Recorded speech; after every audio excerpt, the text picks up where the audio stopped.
피다. 저기, 저 시뻘건 피가 달을 집어 삼키고 있구나. 놈들이 기어이 하늘의 목줄을 끊어버렸어. 처절한 비명소리가 한양 운종가, 운총계의 왁자지껄한 소음을 단숨에 찢어발기며 허공으로 치솟았으니 이는 마치 지옥의 악귀가 내뱉는 단말마와도 같았다. 썩은 개천물이 흥건하게 고인 진흙탕 바닥에 처박힌 채 머리칼은 쑥대밭이 되고 옷가지는 누더기가 되어 본래의 색조차 알아볼 수 없는 산의 만석이 허공을 향해 삿대질을 해대고 있었다. 그의 손가락 끝에는 검붉은 때가 덕지덕지 껴 있었으나 그가 가리키는 밤하늘의 달은 기이하게도 평소의 은은한 백색이 아니라 마치 누군가가 한 사발의 핏물을 끼얹은 듯 섬뜩한 붉은 빛으로 서서히 물들어가고 있었는데 장터 사람들은 그 기괴한 천변텐변을 보기에 앞서 만석의 광기 어린 주정에 먼저 눈살을 찌푸리며 혀를 찼다.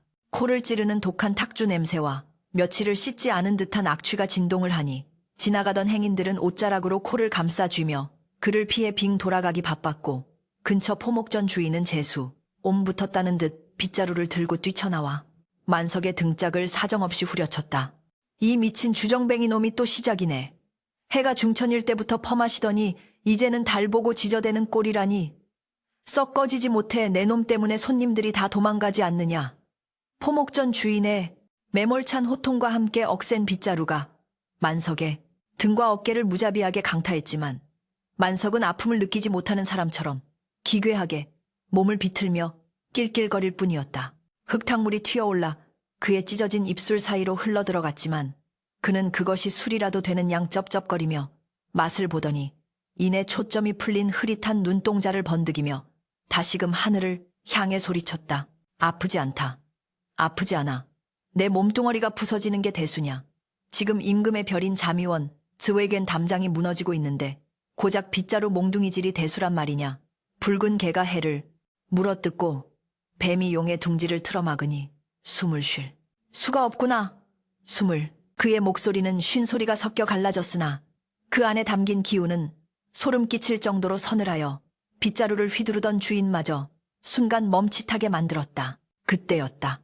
장터 한복판에 있던 누군가가 떨리는 목소리로 하늘을 가리키며 외친 것은 저거 봐라. 달이 진짜로 붉어지고 있어. 사람들의 시선이 일제히 밤하늘로 쏠렸고 웅성거림은 순식간에 공포 섞인 침묵으로 변해갔다.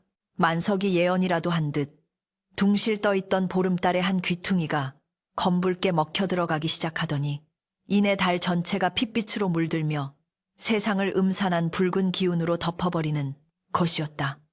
개기월식 찢는 윷셋이었다. 예고도 없이 찾아온 불길한 징조에 아낙네들은 비명을 지르며 아이들의 눈을 가렸고 사내들은 불안한 눈빛을 교환하며 발을 동동 구르기 시작했으나 오직 진흙탕 속에 널브러진 만석만이 그 광경을 즐기듯 미친 듯이 웃어 제꼈다. 크하하하 보아라. 내가 뭐라더냐. 하늘도 피를 토하는데 땅 위 인간들이 어찌 멀쩡하기를 바라는가. 붉은 달이 뜨면 그림자가 길어지고 그 그림자 속에서 쥐새끼들이 춤을 추는 법이지. 만석은 비틀거리는 몸을 억지로 일으켜 세우려다 다시금 진흙탕에 미끄러졌지만 그의 눈빛만은 형형하게 빛나며 달을 뚫어지라 응시하고 있었다. 그의 뇌리에는 단순히 달이 가려지는 현상이 아니라 별들의 움직임이 만들어내는 거대한 운명의 수레바퀴가 보이고 있었던 것이다. 그는 평소에는 술에 절어 인사불성이 된 채 살아가는 시장 바닥의 천덕꾸러기였으나 술기운이 뇌를 지배하고 이성의 끈이 느슨해지는 순간이면 남들은 보지 못하는 천문의 흐름을 읽어내는 기이한 능력이 깨어나곤 했다. 하지만 아무도 그의 말을 귀담아 듣지 않았으니 사람들은 그저 그가 미쳐서 헛소리를 한다고만 여겼고 만석 자신조차도 맨정신일 때의 고통을 잊기 위해 더욱더 술에 탐닉하며 스스로를 광인의 껍데기 속에 가두어 두고 있었다. 그는 바닥에 떨어진 깨진 박바가지를 주워들고는 마치 그것이 귀한 옥잔이라도 되는 양허공에 건배를 제의하며 중얼거렸다. 마시자 마셔. 이 붉은 달을 안주 삼아 병든 세상을 들이켜잡구나. 소란이 극에 달해 사람들이 우왕좌왕할 무렵 인파를 가르고 날카로운 말발굽 소리가 들려왔다. 길을 비켜라. 금부도사 나으리 행차시다. 호위무사의 우렁찬 외침과 함께 횃불을 든 군졸들이 길을 트자 화려한 관복을 입은 것이 아닌 검소하지만 기품 있는 무복 우후 차림에 젊은 사내가 흑마 위에서 내려다보고 있었다. 그의 이름은 이겸 조정의 중책을 맡아 은밀한 사건들을 조사하고 다니는 금부도사였는데 그는 방금 전까지 왕실의 은밀한 명을 받고 자맹을 하던 중 장터의 소란을 목격하고 멈춰선 것이었다. 이겸의 날카로운 눈매는 붉은 달을 쳐다보며 공포에 떠는 백성들을 지나 진흙 범벅이 된 채 미친 듯이 웃고 있는 만석에게 고정되었다. 보통의 관리라면 그저 술 취한 노숙자로 치부하고 지나쳤을 테지만 이겸은 만석이 내뱉는 소름 끼치는 독백을 토씨 하나 놓치지 않고 듣고 있었다. 잠의원의 별이 흔들린다. 북두뱃도가 꼬리를 감추고 객성컥싱 이 주인을 위협하니 오늘 밤 궁궐의 담장 안에서는 피비린내가 진동하겠구나. 만석은 이겸이 다가오는 줄도 모르고 바닥에 코를 박은 채 웅얼거렸는데 그 목소리는 작았으나 이겸의 귀에는 천둥소리처럼 크게 울렸다. 이겸은 말에서 내려 천천히 만석에게 다가갔고 그의 군화가 질척한 진흙을 밟는 소리에 만석은 그제야 고개를 들어 올려다보았다. 헝클어진 머리카락 사이로 드러난 만석의 눈동자는 탁하게 풀려 있었으나 그 깊은 곳에는 심연을 들여다보는 듯한 기이한 안광이 서려 있어 이겸은 순간 등골이 오싹해짐을 느꼈다. 이겸은 허리춤에 검을 꽉 쥐며 낮은 목소리로 물었다. 이복에 방금 뭐라 하였느냐? 잠의원이 어쩌고 객성이 어째? 만석은 눈앞에 선 사내가 누구인지 알아보지 못한 채 그저 술친구가 하나 생겼다고 착각했는지 이빨 빠진 입으로 희죽 웃으며 대답했다. 헤헤, 젊은 양반도 한잔 하시려는가? 오늘은 술맛이 아주 좋아. 하늘에서 핏물이 뚝뚝 떨어져 술독에 섞였으니 이보다 더 진한 술이 어디 있겠어.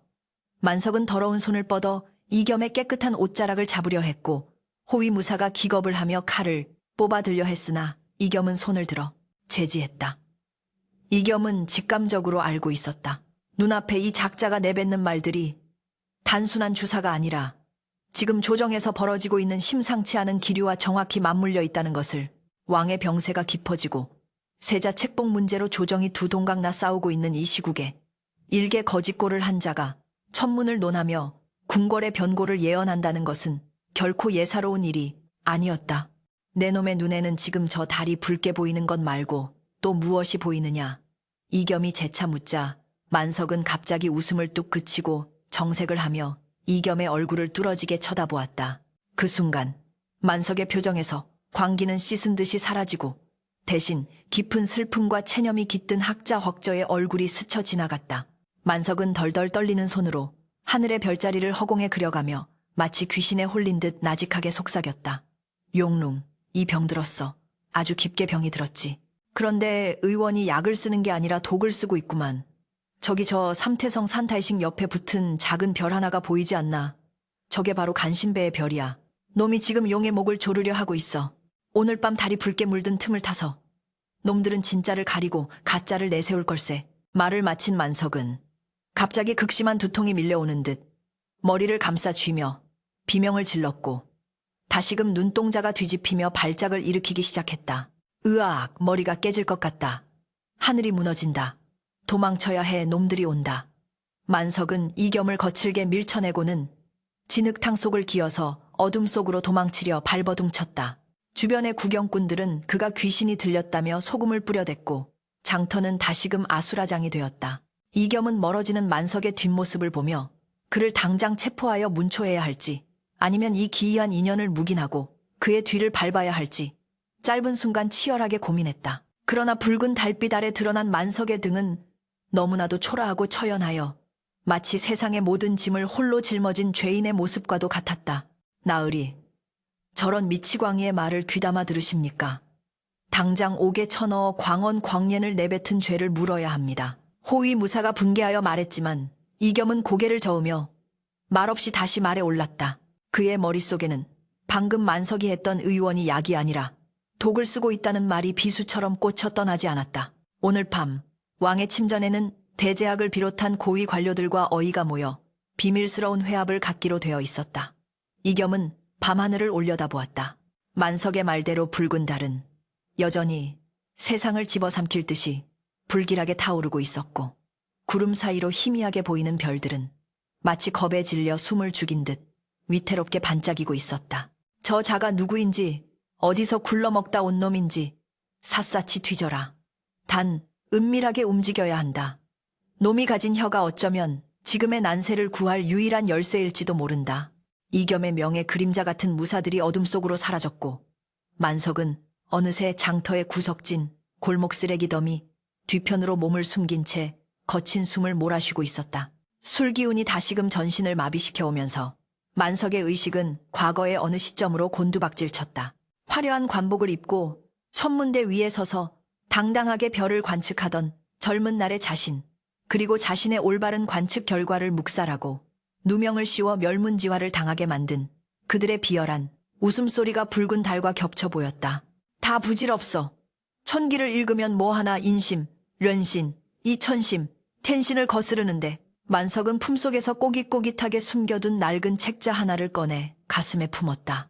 그것은 그가 유일하게 지켜낸 세상에 단 한 권뿐인 천문 관측 일지였다. 그는 눈을 감으며 차가운 흙바닥에 얼굴을 묻었고 붉은 달빛만이 외로운 그의 어깨를 감싸 안을 뿐이었다. 운명의 톱니바퀴는 이미 맞물려 돌아가기 시작했고 진흙탕 속의 용은 아직 잠에서 깨어나지 못한 채 신음하고 있었다. 궁궐의 깊은 밤은 침묵보다 더 무거운 어둠으로 짓눌려 있었고 강령전 캉링된 안을 가득 채운 것은 희미한 향냄새와 섞인 역겨운 탕약의 비린내뿐이었다. 조선의 지존이자 만백성의 어버이인 주상전하는 화려한 용상 롱청이 아닌 땀에 젖어 축축한 비단 금침 위에 힘없이 늘어져 있었는데 그 모습은 마치 얕은 웅덩이에 갇혀 말라가는 늙은 용과 다를 바가 없었다. 며칠째 이어지는 고열은 왕의 기력을 송두리째 앗아갔고 앙상하게 드러난 쇄골과 검푸르게 죽어가는 입술은 이미 이승의 기운이 다했음을 암시하는 듯하여 곁을 지키는 내관들조차 감히 숨소리를 크게 내지 못하고 고개만 숙이고 있었다. 창호지 문 너머로 어른거리는 그림자들은 바람에 흔들리는 나뭇가지가 아니라 병든 왕의 목숨을 노리는 저승사자의 손길처럼 기괴하게 춤을 추고 있었으니 이 거대한 궁궐 안에서 왕은 철저히 고립된 섬이나 마찬가지였다. 왕의 머리맡을 지키던 어이 위이가 떨리는 손으로 진맥을 하고 있었지만 그의 이마에 맺힌 식은땀은 단순히 왕의 위중함 때문만이 아니라 등 뒤에서 자신을 노려보고 있는 서늘한 시선들 때문이기도 했다. 전하의 용태는 어떠한가? 하늘의 뜻이 정해진 것인가? 아니면 의원의 정성이 부족한 것인가? 차갑고도 날카로운 목소리가 병풍 뒤에서 흘러나오자 어이는 화들짝 놀라 바닥에 납작 엎드렸다. 그곳에는 조정의 실권을 장악한 병조판서, 류대감과 관상감의 수장인 제조 디뎌, 장학수가 서 있었는데 그들의 얼굴에는 왕을 걱정하는 기색이라곤 조금도 찾아볼 수 없었다. 류대감은 뒷짐을 진 채 병석을 내려다보며 혀를 찾고 장학수는 손에 든 천문 기록지를 만지작거리며 비릿한 미소를 머금고 있었다. 대감 하늘의 별들은 거짓말을 하지 않습니다. 어젯밤 관측된 혐옥수심, 융허셔신, 현상은 제왕의 운명이 다했음을 알리는 흉조 중의 흉조입니다. 더구나 화성이 전하의 본명성, 번밍싱을 범했으니 이제 인력으로 되돌릴 수 있는 단계는 지난 듯합니다. 장학수의 말은 의학적 소견이 아닌 천문을 빙자한 사형 선고나 다름없었다. 어이는 왕의 맥박이 비록 미약하나마 아직 끊어지지 않았음을 알고 있었지만 눈앞의 권력자들은 이미 왕을 시체 취급하고 있음을 본능적으로 감지하고 입을 다물 수밖에 없었다. 장학수가 펼쳐 보인 기록지에는 어젯밤 밤하늘의 상황이 상세히 적혀 있었으나 그것은 철저히 조작된 거짓이었다.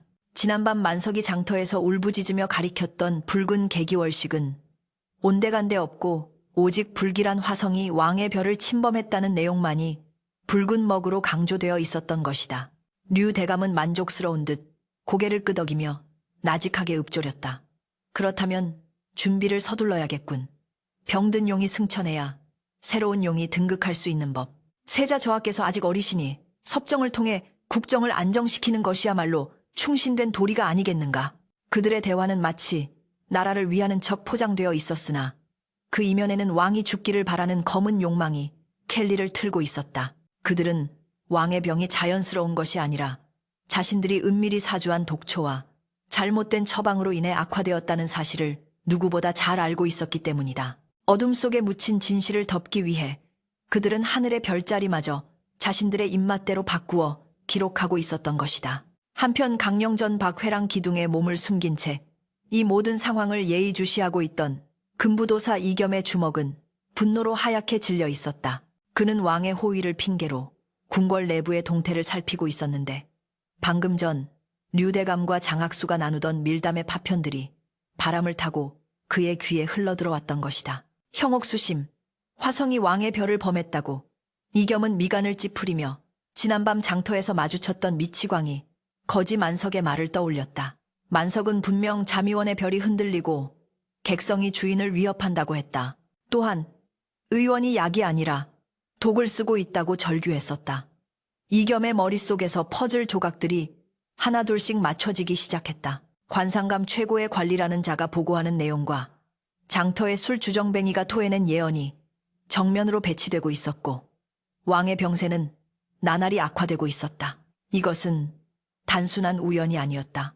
이겸은 직감적으로 궁궐 안의 기록들이 조작되었으며 진실은 저 화려한 관복을 입은 자들이 아닌 진흙탕 속에서 뒹구는 그 사내의 혀끝에 있다는 것을 깨달았다. 이겸은 조용히 몸을 돌려 내금이 나이진매 처소로 향했다. 발걸음은 다급했으나 소리는 나지 않았고 그의 눈빛은 사냥감을 쫓는 매처럼 매섭게 빛나고 있었다. 처소 구석진 방에 들어선 그는 평소 자신의 수족처럼 부리는 정보원 칠성이를 은밀히 불렀다. 칠성이는 장터와 왈자패 소굴을 제 집처럼 드나들며 온갖 소문을 물어오는 재주가 비상한 자였다. 나으리 부르셨습니까? 안 그래도 그 건으로 말씀드릴 게 있어서 입이 근질거려 죽는 줄 알았습니다. 칠성이는 눈치 빠르게 주위를 살피며 문을 걸어 잠갔고 이겸은 다급하게 물었다. 그래, 어제 장터에서 난동을 부린 그자에 대해 알아냈느냐? 도대체 정체가 무엇이더냐? 단순한 광인은 아닌 듯 싶었다. 이겸의 추궁에 칠성이는 침을 꼴깍 삼키며 목소리를 낮췄다. 나으리 놀라지 마십시오. 저도 처음엔 그저 미친 늙은이인 줄만 알았는데 족보를 캐고 옛날 기록을 뒤져보니 기가 막힌 사연이 있더이다. 그자의 이름은 최만석 최만실. 지금으로부터 딱 10년 전 관상감에서 쫓겨난 전직 관리였습니다. 관상감 출신이라고 이겸의 눈이 커졌다. 칠성이는 고개를 끄덕이며 말을 이었다. 예, 그것도 그냥 관리가 아니라 당시 북두 칠성의 전기를 타고났다는 소리를 들을 정도로 천재적인 재능을 가진 천문학자였다고 합니다. 별의 움직임만 보고도 가뭄과 홍수를 정확히 예측해서 선왕 전하의 총애를 한몸에 받았던 인물이지요. 헌데 기축년, 지천년 사화시화 때 연루되어 하루아침에 역적으로 몰렸습니다. 이겸은 기억을 더듬었다. 기축옥사, 수많은 선비들이 희생되었던 그 피바람 속에 천문학자 한 명이 끼어 있었다는 사실은 금시초문이었다. 이유가 무엇이냐? 어찌하여 천기를 읽는 자가 역모에 휘말린단 말이냐? 칠성이의 표정이 어두워졌다. 그게 참 묘합니다. 소문에 의하면 만석이 당시 권세가들의 앞날에 대해 불길한 예언을 했다가 그들의 심기를 건드렸다고도 하고 혹은 관상감 내부의 파벌 싸움에서 희생양으로 지목되었다고도 합니다. 확실한 건 그를 고변하여 쫓아내고 그 자리를 차지한 자가 바로 칠성이는 잠시 뜸을 들이더니 손가락으로 북쪽, 즉 관상감이 있는 방향을 가리켰다. 지금의 관상감 제조, 장학수 영감이라는 겁니다. 이겸의 주먹이 탁자를 내리쳤다. 모든 것이 명확해졌다. 과거의 천재는 진실을 말하다 쫓겨나 거지가 되었고 그를 밟고 올라선 자는 지금 거짓된 별자리를 그려 왕을 죽음으로 몰아가고 있었다. 만석이 술에 취해 중얼거렸던 간신배의 별은 바로 장학수를 지칭하는 것이었고 거짓된 기록은 지금 이 순간에도 왕의 침전에서 낭독되고 있는 그 종이 뭉치를 뜻하는 것이었다. 이겸은 가슴속에서 뜨거운 것이 치밀어 오름을 느꼈다. 왕실의 녹을 먹는 신하로서 그리고 진실을 수호해야 할 금부도사로서 더 이상 이 상황을 방관할 수 없었다. 하지만 상대는 조정의 거물들이었고 자신은 일개 무관에 불과했다. 증거가 필요했다. 그들의 거짓을 만천하에 까발리고 왕을 살릴 수 있는 유일한 증거. 그것은 오직 하늘의 이치를 꿰뚫고 있는 최만석 그 자만이 알고 있을 터였다. 칠성아, 내 지금 당장 나가봐야겠다. 너는 이곳에 남아 누가 내 행적을 묻거든 병이나 요양을 갖다고 둘러대거라. 이겸은 서둘러 평복으로 갈아입으며 말했다. 화려한 관복을 벗어던지고 남들이 알아보지 못할 삿갓을 눌러쓴 그의 모습은 결연해 보였다. 나으리 지금은 통금 시간입니다. 게다가 그 미치광이가 순순히 입을 열겠습니까? 어제처럼 똥물이라도 끼얹으면 어쩌시려고요. 칠성이의 걱정 어린 만류에도 이겸은 아랑곳하지 않고 검을 챙겨 허리춤에 감췄다. 똥물이라면 덮었으면 그만이다. 허나 지금 이 궁궐 안은 똥물보다 더 더러운 욕망으로 가득 차 있어 숨을 쉴 수가 없구나. 내 그자의 멱살을 잡아서라도, 아니 무릎을 꿇고 빌어서라도 반드시 알아내야 할 것이 있다. 진짜 하늘이 지금 무엇을 말하고 있는지 말이다. 이겸은 어둠을 틈타 궁궐 담장을 넘었다. 뒤돌아본 궁궐은 칠흑 같은 어둠 속에 잠겨 있었고 오직 강령전의 불빛만이 위태롭게 깜빡이고 있었다. 그 불빛이 꺼지기 전에 반드시 만석을 찾아내야만 했다. 밤 공기는 차가웠지만 이겸의 이마에는 땀방울이 맺혔다. 그는 말을 달리는 대신 좁은 골목길을 질주하며 운종가로 향했다. 화려하고 엄숙하지만 거짓으로 점철된 궁궐을 벗어나 더럽고 시끄럽지만 날 것 그대로의 진실이 살아 숨쉬는 저잣거리로 다시 돌아가는 길이었다. 어젯밤 만석이 사라졌던 그 골목 악취가 진동하고 쥐새끼들이 들끓는 그곳에 조선의 운명을 바꿀 열쇠가 버려져 있었다. 이겸의 발걸음은 점점 빨라졌고 그의 눈앞에는 붉은 달이 남기고 간 잔상처럼 핏빛 예감이 어른거렸다.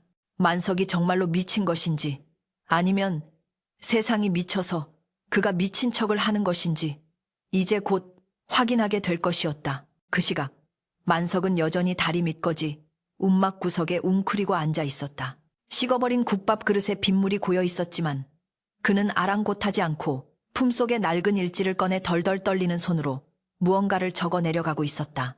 붓 대신 숫덩이를 쥔 그의 손은 검게 물들어 있었고 종이 위에는 알 수 없는 기호들과 숫자들이 어지럽게 춤을 추고 있었다. 아니야. 화성이 아니야. 놈들이 해성 회싱을 숨기고 있어. 꼬리 달린 별이 오고 있는데 다 죽을 거야 다. 만석의 중얼거림은 밤바람에 흩어졌고 멀리서 다가오는 이겸의 발소리가 고요한 새벽의 정적을 깨뜨리고 있었다. 운명은 다시 한번 두 사내를 한 곳으로 몰아넣고 있었으니 이는 마치 거스를 수 없는 별들의 인력과도 같았다. 썩은 지푸라기와 오물 냄새가 진동하는 청계천 수표교, 쇠이별결, 다리 밑. 그 음습한 어둠 속에서 만석은 식어 빠진 탁주 사발을 생명수 마냥 부여잡고 있었다. 쥐새끼들이 발치에서 찍찍거리며 돌아다녀도 그는 미동조차 하지 않았는데 이는 술에 취해서가 아니라 그의 온 신경이 수면 위로 어리는 희미한 별빛에 곤두서 있었기 때문이었다. 인기척이 느껴진 것은 그때였다. 질퍽거리는 진흙 바닥을 밟는 단단한 가죽신 소리가 고요한 다리 밑의 정적을 깨뜨렸고 만석은 흐릿한 눈을 들어 어둠 속에서 걸어나오는 그림자를 응시했다. 달빛을 등지고 선 산의 금부도사 이겸이었다. 삿갓을 눌렀었음에도 불구하고 그의 전신에서 뿜어져 나오는 서슬퍼런 기운은 감출 수가 없었으니 만석은 짐짓 모른 척 다시 술사발에 코를 박으며 쉰 목소리로 투덜거렸다. 저승사자가 올 때가 되었나. 술맛 떨어지게 시리 발소리가 너무 요란하구만. 이겸은 대답 대신 천천히 만석의 앞으로 다가와 섰다. 화려한 비단옷 대신 수수한 평복을 입었지만 그의 눈빛만은 왕의 어명을 받든 장수의 그것처럼 비장했다. 이겸은 무릎을 굽혀 더러운 멍석 위에 주저앉았고 만석이 쥐고 있던 술병을 빼앗으려 하지 않고 오히려 정중한 자세로 두 손을 모아 의비을하였다. 찾았습니다. 10년 전 하늘의 뜻을 가장 먼저 읽어내고도 땅의 탐욕에 밀려 날개 꺾인 봉황, 전젠 관상감, 천문학 교수 최만석 어른을 뵙습니다. 이겸의 입에서 최만석이라는 이름이 나오는 순간 만석의 어깨가 눈에 띄게 움찔하며 경련을 일으켰다. 그것은 지난 10년간 누구에게도 불리지 않았던 스스로 무덤 속에 파묻어버린 금기진지의 이름이었다. 만석은 껄껄거리며 과장되게 웃어젖혔지만 그 웃음소리에는 물기 어린 비통함이 서려 있었다. 그아 사람 잘못 보셨소. 최만석이라니.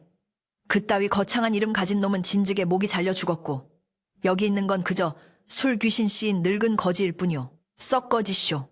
재수없게 관가나리들이 얼쩡거리면 술맛만 버리니까. 만석이 거칠게 손을 휘저으며 흙탕물을 뿌려댔지만 이겸은 미동도 하지 않고 그 오물을 온몸으로 받아냈다. 그리고는 품속에서 미리 준비해온 청주 도조 한 병을 꺼내 깨진 박바가지에 정성스럽게 따르며 낮지만 힘있는 목소리로 말했다. 이 술은 똥물이 아닙니다. 어르신께서 그토록 그리워하시던 거짓없는 맑은 곡차입니다. 제발 한 번만 더 하늘을 봐주십시오. 지금 궁궐 안에 용롱이 말라 비틀어져 죽어가고 있습니다. 간신배들이 가짜 별자리를 그려 왕의 눈과 귀를 막고 독을 약이라 속에 올리고 있단 말입니다. 이겸의 절박한 호소에 만석의 손이 허공에서 멈췄다. 독을 약이라 속여 올린다는 말. 그것은 만석이 10년 전 목숨을 걸고 막으려다 실패했던 바로 그 악몽의 재현이었다. 만석의 눈동자가 흔들렸고 그는 떨리는 손으로 이겸이 따라준 술잔을 집어들었다. 하늘을 보라고. 만석은 자조적인 미소를 머금은 채 중얼거렸다. 젊은 양반 자네는 아직도 하늘이 공평하다고 믿나 보군. 내가 평생을 별만 보고 살았지만 깨달은 건 딱 하나야. 하늘의 별은 침묵하고 그 침묵을 통역하는 놈들이 사기꾼이면 하늘조차도 사기꾼이 된다는 거지. 만석은 술잔을 입으로 가져가는 대신 바닥에 놓인 돌멩이 위에 술을 조금 부어버렸다. 그리고 남은 술이 담긴 박바가지를 이겸의 눈앞에 들이밀었다. 찰랑거리는 술수면 위로 다리 밑 틈새로 비치는 붉은 달과 별들이 어지럽게 비치고 있었다. 자, 보시게. 이 술잔이 바로 하늘일세. 자네 눈에는 무엇이 보이나? 그저 붉은 달과 별 몇 개가 전부겠지. 이겸이 의아한 표정으로 술잔을 들여다보자 만석은 앙상한 검지 손가락으로 술잔의 가장자리를 가리켰다. 놈들이 말하는 형옥수심, 화성이 왕의 별을 범함은 새빨간 거짓말이야. 화성은 지금 왕의 별 근처에는 얼씬도 하지 않았어. 놈들이 조작한 건 바로 여기 동남쪽 하늘의 각수 자리야. 만석의 손가락이 술잔 속의 특정 지점을 짚자 물결이 일렁이며 별빛이 왜곡되었다. 지금 저기에 보이지 않는 검은 기운이 텔리를 틀고 있어. 육안으로는 보이지 않지. 하지만 술 기운을 빌려 제정신을 놓고 보면 보여. 해성회싱이다. 그것도 꼬리가 9개나 달린 거대한 놈이 다가오고 있어. 만석의 목소리가 점차 고조되더니 광기인지 천재성인지 모를 섬뜩한 안광이 그의 눈에서 뿜어져 나왔다. 이 해성은 단순한 돌덩이가 아니야. 소탕 써오던 애 별이지. 묵은 것을 쓸어버리고 새 것을 세운다는 혁명의 징조란 말이다. 장학수 그 늙은 여우놈은 이걸 알고 있어.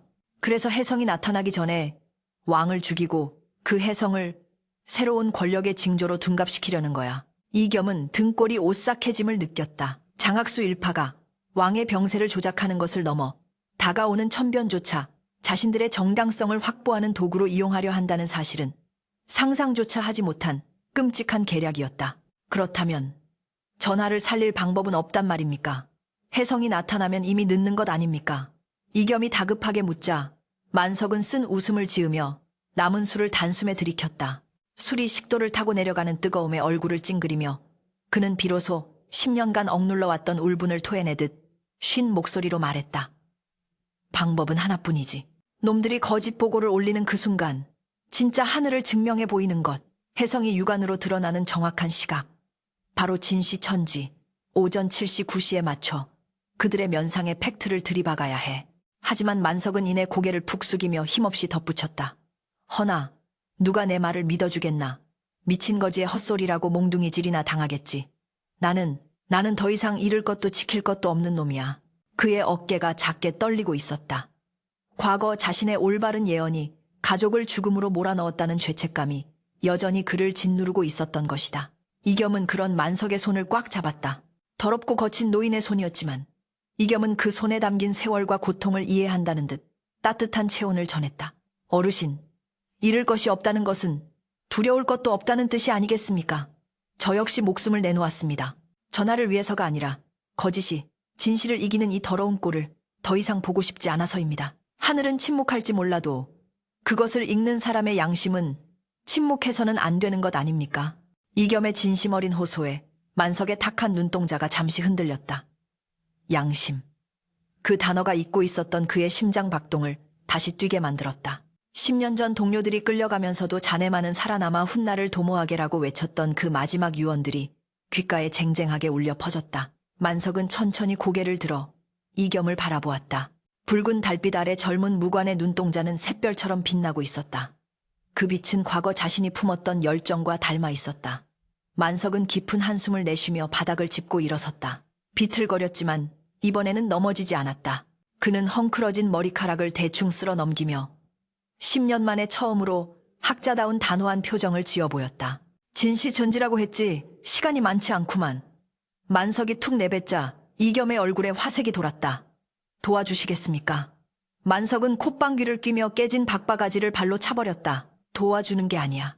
내 놈들에게 빚진 게 있어서 갚으러 가는 거지. 그리고 내 눈으로 똑똑히 확인해야겠어. 내 계산이 틀리지 않았다는 걸 저 건방진 가짜 별쟁이 놈들에게 보여줘야 내 속이 시원할 것 같거든. 만석은 누더기 옷자락을 털며 다리 밑을 걸어 나갔다. 그의 걸음걸이는 여전히 절뚝거렸지만 그 뒷모습에서는 더 이상 비굴한 거지의 모습은 찾아볼 수 없었다. 마치 전장으로 향하는 노장의 투혼이 서려 있는 듯했다. 준비하게 젊은 친구. 궁궐 담벼락을 넘으려면 내 이 냄새나는 몸뚱어리부터 좀 씻어야 하지 않겠나. 아, 그리고 술 한 병 더 챙겨. 맨정신으로는 그 역겨운 간신배들 얼굴을 마주할 자신이 없으니까. 만석의 퉁명스러운 농담에 이겸은 옅은 미소를 지으며 뒤를 따랐다. 밤바람이 더욱 거세지며 구름을 몰아내자 붉은 달 옆으로 아주 희미하게, 그러나 확실하게 꼬리를 들이운 낯선 별 하나가 꿈틀거리고 있었다. 그것은 만석만이 볼 수 있었던 세상을 뒤집을 객성컥싱의 서막이었다. 두 사내는 어둠 속으로 사라졌지만 그들의 발걸음 소리는 다가올 폭풍을 예고하듯 묵직하게 땅을 울렸다. 이제 곧 날이 밝으면 거짓과 진실이 맞부딪히는 거대한 경랑이 궁궐을 덮칠 것이다. 편전 밴덴의 공기는 무겁게 가라앉아 마치 납덩이처럼 숨통을 조여오고 있었다. 창호지 문을 뚫고 들어오는 아침 햇살조차 감히 그 엄숙함을 깨뜨리지 못한 채 바닥에 납작 엎드린 형국이었으니 병석에 누운 왕을 둘러싼 대신들의 침묵은 칼날보다 더 날카롭게 서로를 겨누고 있었다. 류 대감은 짐짓 비통한 표정을 지으며 그러나 눈빛만은 승리감에 도취된 채 주상 전하를 향해 읍소하고 있었다. 전하 통촉하여 주시옵소서. 하늘이 형옥수심의 흉조를 내보이며 경고하고 있습니다. 이제는 옥체를 보존하시고 세자 저하께 대리청정 다이리팅정을 명하시어 국본을 바로 세우셔야 할 때이옵니다. 그의 목소리는 충심으로 포장되어 있었으나 실상은 병든 왕을 권좌에서 끌어내리려는 최후의 통첩이나 다름없었다. 왕은 가쁜 숨을 몰아쉬며 류대감을 노려보았지만 입술은 파르르 떨릴 뿐 반박할 기력조차 남아있지 않았다. 그 옆에 시립한 관상감 제조 장학수는 준비해온 두루마리를 펼쳐들었다. 전하, 여기 간밤에 관측 기록이 있사옵니다. 화성이 제자디조를 침범하여 그 붉은 기운이 권례를 덮쳤으니 이는 더 이상 인력으로 막을 수 없는 천운이옵니다. 부디 결단을 내리시옵소서. 장학수의 목소리에는 거만함이 묻어났다. 그는 자신이 조작한 이 종이 한 장이 왕의 목숨줄을 끊고 자신의 권력을 공고히 해줄 것임을 의심치 않았다. 조정의 다른 대신들도 서로 눈치만 살필 뿐 서슬퍼런 유 대감의 위세에 눌려 감히 이의를 제기하지 못하고 있었다. 왕의 눈에서 절망의 눈물이 한 줄기 흘러내려 베개를 적셨고 류 대감은 회심의 미소를 지으며 승전보를 울릴 준비를 하고 있었다. 바로 그 순간이었다. 그 입 다물라 내 놈이 읊조리는 것은 하늘의 뜻이 아니라 내 놈의 검은 탐욕일 뿐이다. 편전의 문이 쾅 하고 열리며 우렁찬 호통소리가 실내를 뒤흔들었다. 모든 시선이 문 쪽으로 쏠렸다. 금부도사 이겸이 결연한 표정으로 서 있었고 그 뒤로 남루한 옷을 벗어던지고 말끔한 도포를 걸쳤으나 헝클어진 머리카락과 형형한 눈빛만은 여전히 야인 예렌의 기질을 간직한 최만석이 서 있었다. 만석의 등장에 장학수의 얼굴이 사색이 되어 떨리기 시작했다. 저놈은 감히 여기가 어디라고 천한 죄인을 들이느냐. 금부도사는 미친 것인가. 장학수가 퀵 소리를 질렀지만 만석은 아랑곳하지 않고 성큼성큼 어전으로 걸어 들어왔다. 호위무사들이 앞을 가로막으려 하자 이겸이 검을 뽑아들고 그들을 제지하며 외쳤다. 물러서라. 전하의 명을 받들고 진실을 고하러 온 것이다. 누구든 방해하는 자는 영모로 다스리겠다. 이겸의 기세에 눌린 무사들이 주춤하는 사이 만석은 왕의 침전 바로 앞까지 다가가 무릎을 꿇었다. 그러나 그는 엎드려 절을 하는 대신 고개를 뻣뻣이 들고 병든 왕과 시선을 맞추었다. 10년 전 자신이 모셨던 선왕의 아들이자 지금은 독에 중독되어 죽어가는 가여운 군주를 향해 만석은 피를 토하듯 말했다. 전하소신 전 관상감 교수 최만석이옵니다. 죽음을 무릅쓰고 아뢰옵니다. 지금 저 늙은 구렁이가 지저대고 있는 천문 기록은 모두 새빨간 거짓이옵니다. 화성은 어젯밤 전하의 별을 범하지 않았습니다. 오히려 전하를 보호하는 잠의원의 담장은 굳건했사옵니다. 만석의 당돌한 발언에 편전하는 발칵 뒤집혔다. 류 대감은 얼굴이 불그락푸르락해져서 삿대질을 했다.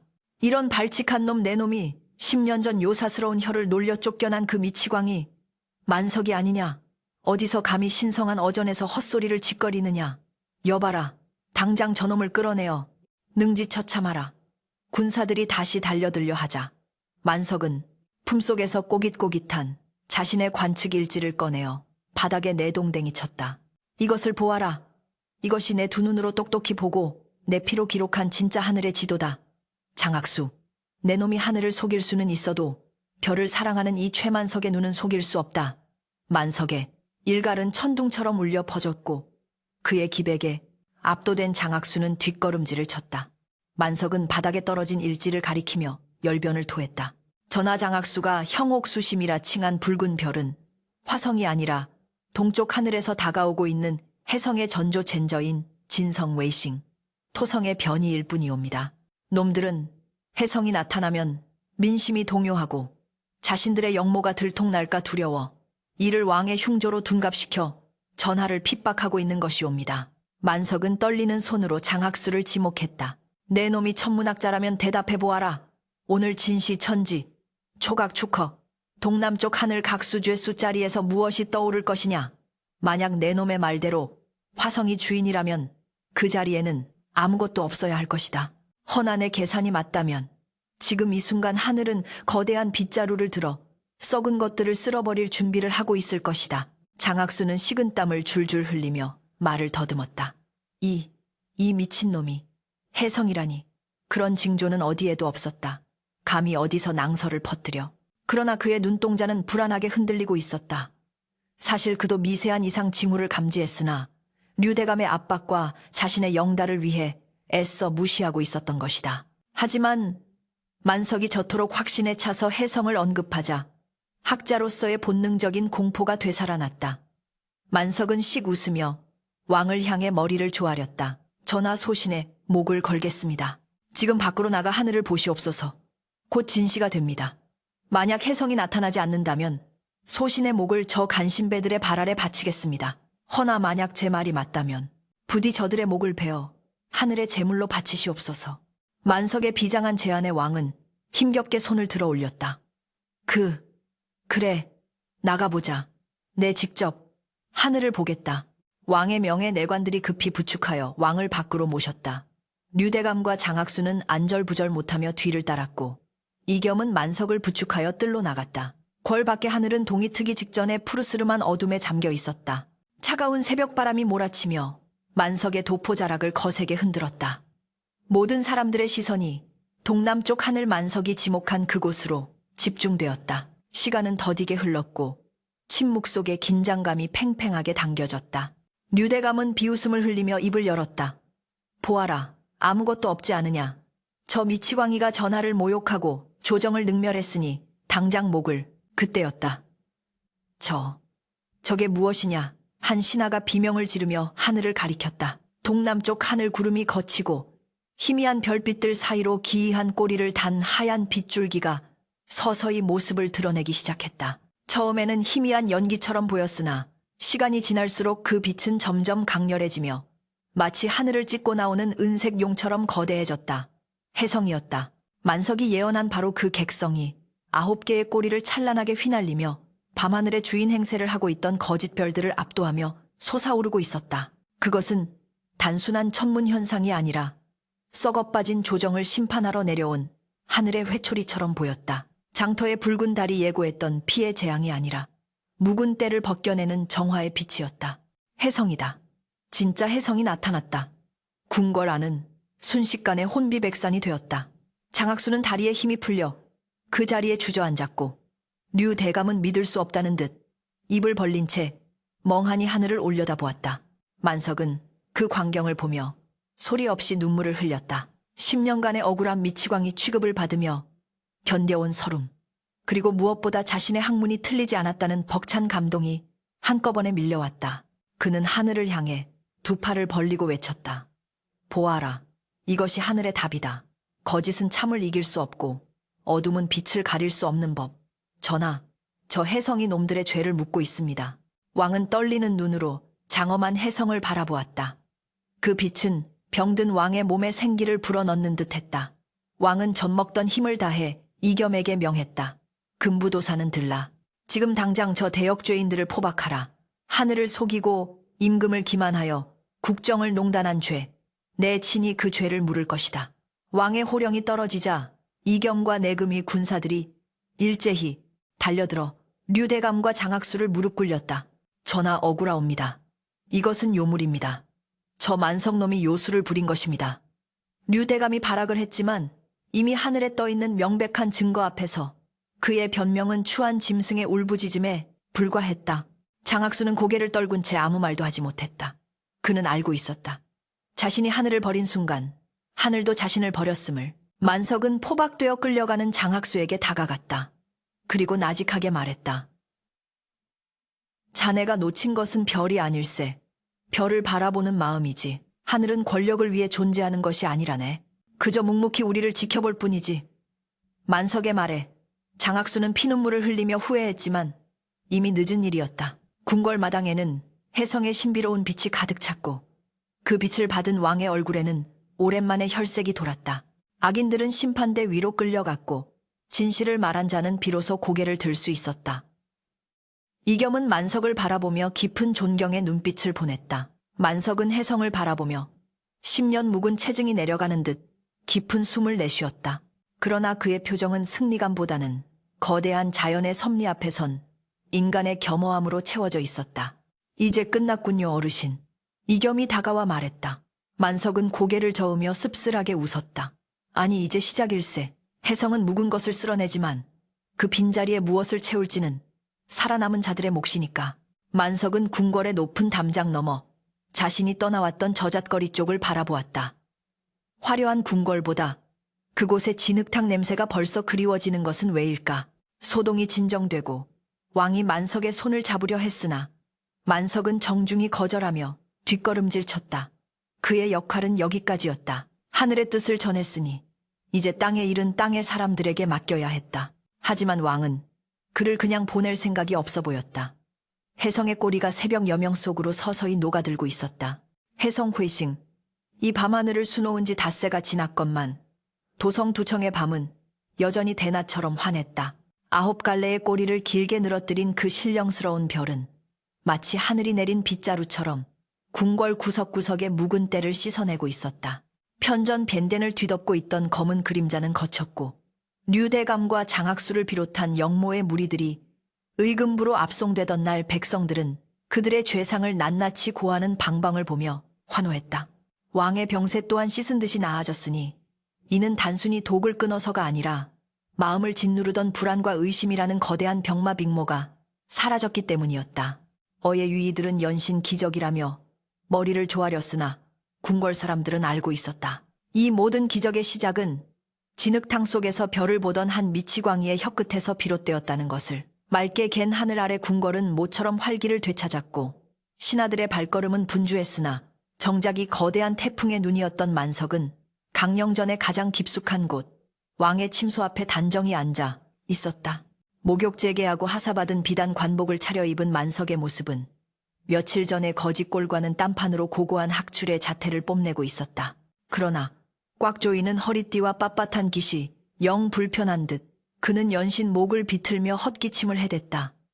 드디어 방문이 열리고 혈색이 돌아온 왕이 만석을 맞이했다. 왕은 용상에서 내려와 만석의 두 손을 덥석 잡았다. 그대의 눈이 나를 살렸고 그대의 용기가 이 나라를 구했다. 내 일찍이 그대를 알아보지 못하고 10년 세월을 진흙 속에 방치했으니 그 죄가 참으로 크도다. 왕의 목소리는 진심으로 떨리고 있었다. 왕은 곁에 있던 내관에게 명하여 어보유보가 찍힌 교지를 가져오게 했다. 여봐라. 최만석에게 관상감 제조 디뎌의 직을 제수하고 몰수되었던 가문의 재산과 명예를 모두 회복시켜라. 또한 그가 원한다면 영의정에 버금가는 예우를 갖추어 그 뜻을 높이 기릴 것이다. 파격적인 제안이었다. 역적으로 몰려 멸문지화를 당했던 가문이 하루아침에 최고의 명문가로 부활하는 순간이었고 만석 자신은 1인지 하만인지상, 1렌즈샤, 만렌즈샹의 권력을 손에 잴 수 있는 기회였다. 곁에 서 있던 금부도사 이겸조차 감격에 겨운 표정으로 만석을 바라보았다.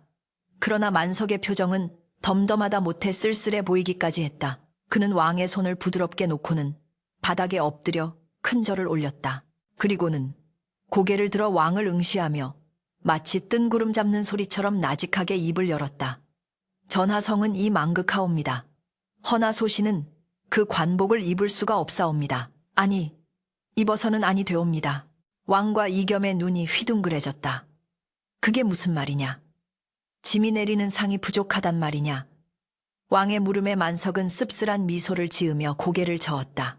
아니옵니다. 과분하여 몸둘 바를 모르겠습니다. 하오나 전하 별은 높은 누각에서 보는 것이 가장 잘 보일 것 같으나 실은 가장 낮은 바닥에 누워야 온전히 보이는 법이옵니다. 궁궐의 담장은 너무 높고 이곳의 불빛은 너무 밝습니다. 소신이 만약 이 비단 옷을 입고 관상감의 높은 의자에 앉는다면 언젠가는 또다시 별 대신 권력을 보게 될 것이고 하늘의 뜻 대신 전하의 눈치를 살피게 될 것입니다. 장학수가 그러했듯이 사람의 마음이란 본디 높은 곳에 오르면 땅을 굽어보느라 하늘을 잇게 마련이지요. 만석의 말은 뼈가 있고 깊이가 있었다. 그는 자신이 겪은 10년의 세월 동안 권력이 어떻게 사람을 괴물로 만드는지 그리고 탐욕이 어떻게 맑은 눈을 멀게 하는지 뼈저리게 느꼈던 것이다. 소신은 이미 진흙탕의 맛을 알아버렸습니다. 그곳에서는 누구의 눈치도 볼 필요 없이 취하고 싶으면 취하고 노래하고 싶으면 노래하며 오직 저와 하늘만이 독대둑대 할 수 있습니다. 전하 부디 저를 광대 같은 술꾼으로 남게 해주십시오. 그래야만 제가 전하를 위해, 아니 이 나라 백성을 위해 진짜 하늘의 소리를 들을 수 있습니다. 만석은 품속에서 미리 써온 사직 상소문 대신 꼬깃꼬깃한 천문 관측 일지를 꺼내 왕의 앞에 놓았다. 이것은 제가 10년간 쓴 일기이자 앞으로 올 천변텐변들에 대한 기록입니다. 부디 못고 때 묻지 않은 인재들을 뽑아 이것을 연구하게 하소서. 저는 그저 가끔, 아주 가끔 술값이 떨어지면 궐 담장 너머로 헛기침이나 한번 날리겠습니다. 왕은 한참 동안 말을 잇지 못하고 만석을 바라보았다. 그의 눈빛은 흔들림 없이 맑고 투명했다. 왕은 비로소 깨달았다. 이 사내를 궁궐이라는 작은 세장에 가두기에는 그의 영혼이 품은 하늘이 너무나도 넓다는 것을. 왕은 긴 한숨과 함께 고개를 끄덕였다. 그대의 뜻이 정그러하다면 내 더 이상 잡지 않겠다. 허나 짐은 오늘 신하를 얻은 것이 아니라 스승을 잃는 기분이구나. 왕은 만석에게 하사하려던 관복 대신 자신이 평소 아끼던 옥피리 하나를 건넸다. 이것을 가져가라. 술값이 떨어지면 이것을 팔아도 좋고 적적할 때 불어도 좋다. 단 짐이 그대의 쓴소리가 그리울 때면 언제든 찾을 수 있도록 너무 멀리는 가지 말라. 만석은 옥피리를 받아들고 다시 한번 깊이 머리를 조아렸다. 전하의 융성 롱성을 비옵니다. 부디 하늘을 두려워하고 백성을 사랑하는 성군 성준이 되시옵소서. 만석이 물러나자 이겸이 그를 배웅하기 위해 따라 나섰다. 궁궐 문을 나서는 만석의 발걸음은 들어올 때보다 훨씬 가벼워 보였다. 억지로 입었던 비단옷을 벗어던지고 다시 자신의 낡은 누더기 옷으로 갈아입은 그는 마치 제 집에 돌아온 사람처럼 편안한 표정이었다. 이겸은 만석의 뒷모습을 보며 아쉬움을 감추지 못하고 물었다. 어르신 정말 후회하지 않으시겠습니까? 세상의 부귀영화를 발로 차버리시다니요. 만석은 껄껄 웃으며 허리춤에 찬 호리병을 흔들었다. 찰랑거리는 소리가 경쾌했다. 이복에 금부도사 부귀영화가 다 무슨 소용인가. 내게는 이 술 한 병과 저 머리 위에 떠있는 억만 개의 별들이 다 내 재산일세. 저 별들 하나하나가 다 금덩이보다 귀한 것인데 내가 왜 가난하다고 생각하나. 만석은 이겸의 어깨를 툭 치며 말했다. 자네는 궁에 남아서 전하를 잘 보필하게. 가끔 답답하면 탁주나 한 사발 들고 찾아오고. 아, 올 때 안주는 잊지 말고 족발이 좋겠네. 이겸은 멍하니 서 있다가 이내 터져 나오는 웃음을 참지 못하고 고개를 숙여 예를 표했다. 예, 명심하겠습니다. 조선 최고의 천문학자, 아니, 조선 최고의 기인 지른이시여. 만석은 손을 휘휘 내저으며 운종과 인파 속으로 사라졌다. 다시 돌아온 저잣거리는 여전히 시끄럽고 활기찼다. 하지만 만석을 대하는 사람들의 태도는 미묘하게 변해 있었다. 포목전 주인이 뛰어나와 그를 붙잡았다. 아이고, 만석 영감, 아니, 대감님이라고 불러야 하나. 소문 다 들었네. 임금님을 살렸다면서 내 그럴 줄 알았어. 눈빛이 예사롭지 않더라니. 사람들은 웅성거리며 그에게 몰려들었다. 개 중에는 그에게 절을 하려는 사람도 있었고 자신의 아들 이름을 지어달라는 안악내도 있었다. 만석은 질색하며 소리쳤다. 에이끼, 이 사람들아, 대감은 무슨 얼어? 죽을 대감. 나는 그냥 술 좋아하는 만석이야. 다들 비켜 술맛 떨어지게 시리. 만석은 사람들의 환대를 귀찮다는 듯 뿌리치고 익숙한 주막 평상에 벌러덩 드러누웠다. 주모가 눈치 빠르게 김이 모락모락 나는 국밥과 막걸리 한 주전자를 내왔다. 오늘 술값은 안 받겠소. 대신 우리 집 터가 좋은지 좀 봐주구려. 주모의 넉살에 만석은 피식 웃으며 막걸리 사발을 들이켰다. 캬, 그래 이 맛이지. 궁궐에서 마시는 술은 목구멍이 간지러워서 못 써. 술 기운이 기분 좋게 오르자 만석은 옥피리를 꺼내 입에 물었다. 삐리리 청아한 피리 소리가 장터의 소음을 뚫고 울려 퍼졌다. 그 소리는 구슬프면서도 자유로웠고 처연하면서도 호탕했다. 사람들은 하던 일을 멈추고 그 소리에 귀를 기울였다. 미치광이 거지라 손가락질하던 그 사내가 실은 세상 누구보다 맑은 영혼을 가진 존재였음을 이제는 모두가 느끼고 있었다.